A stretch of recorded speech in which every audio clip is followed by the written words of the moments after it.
तेव्हा धरणग्रस्त क्षेत्रात अजून पाऊस पडतोय, कदाचित ह्याच्यापेक्षा जास्त पाणी गावात येईल, गावात शिरल. काळजी घ्या सगळ्यांनी, तुम्ही गावकरी म्हणून. नाही तसा इशारा दिला गावातल्या नदीकाठच्या लोकांना आम्ही.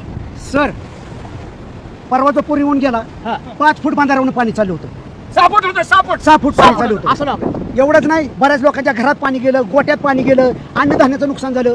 मी आणि माझा पुतण्या प्रत्येकाला घरोघरी जाऊन धान्य वा, वाटलं. वा. सुभाषरावच्या घरात 10 माणसं, बाळासाहेबांच्या घरात 10 माणसं, सरपंचांनी काय चावडीमध्ये सोय केली, अशी लोकांची आम्ही व्यवस्था केली. साहेब चांगले गाव म्हणून अशीच मदत करतात, चांगलं काम करताय तुम्ही. आणि रामभाऊ एवढे गावात सामाजिक काम करतात. ते परवा रामभाऊ ती एक पोरग वाहून चालवलं होतं. साहेब एक पोरग वाहून चाललं, गणान मी रसार बुड्या देत होतो आणि पोरग कडेला बसले आणि मग ते मी बाहेर आहे. असलं बी आम्हाला ताप झाला. साहेब काय सांगायचं. ठीक आहे, पण चांगली काम आहेत ही. अशी कामं महाराष्ट्रातल्या सगळ्या लोकांनी नदीकाठच्या केली पाहिजेत. संकट सामाजिक साहेब, संकट गावाला ना तर गटट राजकारण गाव सोडतो आणि सगळे एकत्र येतात. का बाळासाहेब? अख्खं गाव एक होतं. आमच्या गावात रेशनिंग वाला चांगला आहे साहेब, सगळ्याला रेशनिंग देतो तो. मी आलोय कशाला, ही पूर परिस्थितीची पाहणी करा. आणि तुम्ही मधीत काय विषय घेतला आणि मला माहिती आहे रेशनिंगवाली काय आणि काय. अरे पुराचा प्रश्न गंभीर झालाय, तुझं रेशनिंगचं काय मधीच. ते विषय इथं काढ नका. पुराची सगळ्यांनी काळजी घ्या. अजून सगळे एक आहे, काळजी करू नका साहेब. पाणी वाढणारे लक्षात ठेवा बरं का अहो तुम्ही. साहेब, आम्ही एक महत्वाचं सूचना आहे गावातल्या नदीतो. युवकांनी काय करतात, स्वच्छता, नदीच्या काठची स्वच्छता मी करतो. बघतोय ना, मी आता हे सगळं तुमचे असला कचरा नदीत ही काय गावाच्या बाहेरची येतात, गावातलीच माणसं आहे ती. पूर आल्यावर आणायचं. मेंबर,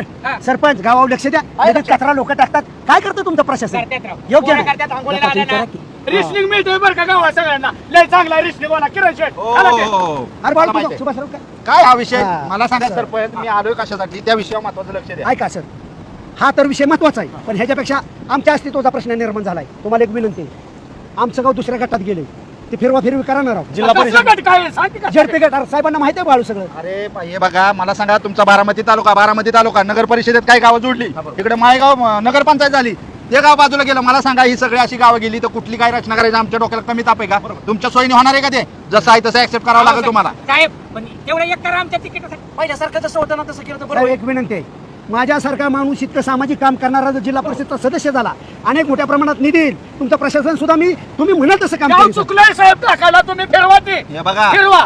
तुम्ही तुमच्या कारण सोयीने. आमच्या गावात रेशनिंग वाला चांगला माणूस आहे. अरे मला सांगा, ही गावं तुमच्या सोयीने आम्हाला आमच्या डोक्याने काम करू द्या. भौगोलिक परिस्थिती, लोकसंख्या सगळा विचार करून ही रचना करावी लागते. तुम्ही हरकती घ्या, त्याच्यावर बघू काय होईल ती. पण जे झाले त्यात काळी मात्र बदल होणार ऐका नाही. ना, बाकीच्या गावांचं राहू दे. आज जाऊ तहसीलदार ऐका, साहेब. ऐका, आज नको जायला. उद्या आपल्या कांबळेश्वर गावात पूर परिस्थितीची पाहणी करायला तहसीलदार साहेब येतात आहे. तिथं चहा पाणी याला बोलू किंवा गुपचूप साईडला घेऊन बोलू ना. अहो माणूसच घाणेला. ऐका ना, तिथं माझ्या भाऊचं तिकीट जायची आहे. अरे. ए, दारात लक्ष्मी चालू नाही ती. शासन आपल्या दारी. आणि ऐका ना, गडागडा बोलू. हा, तिथं लय गर्दी असते हा, बारामतीत. हा. नाही, इथं बोलू ना आपल्या पूर परिस्थिती पाहणी करताना. मला काम आहे, गडबड आहे मला. काय माहिती का मला? मला राव किरण शेठ, मला लय गडबड आहे राव. मग मी काय करू त्याच्यात? माझं ते सासरं आहे का तहसीलदार? अहो ती नदी व्यायच्यात ऐका माझं एक काम करायचं काय करा? अहो माझं रेशनिंगचं तक्रारी सांगितलं तिथं तहसीलदाराला गेल्या आठवड्यात. नेमकं तहसीलदार गावात येतात, तुम्ही तेवढं सांगायचं. रेशनिंग 1 नंबर वाटत किरण शेठ म्हणायचं. आणि कधी वाटलंय नीट तुम्ही? मला दारात आलं असं कुत्र्यासारखे हिरीस फिरीस करताय आणि आता माझी गरज लागली होती तुम्हाला. मला असं पोतं दिसू राहणार दिसतो, रेशनिंगचं येत नाही. बघा चांगलं जसं पोतं दिसतो. काय म्हणू तहसीलदारला? 1 नंबर वाटत की रेशनिंग गावात म्हणायचं, कुणाला नडवत नाही. हा, किरण शेठ चांगला आहे म्हणू होय. हा चांगलं.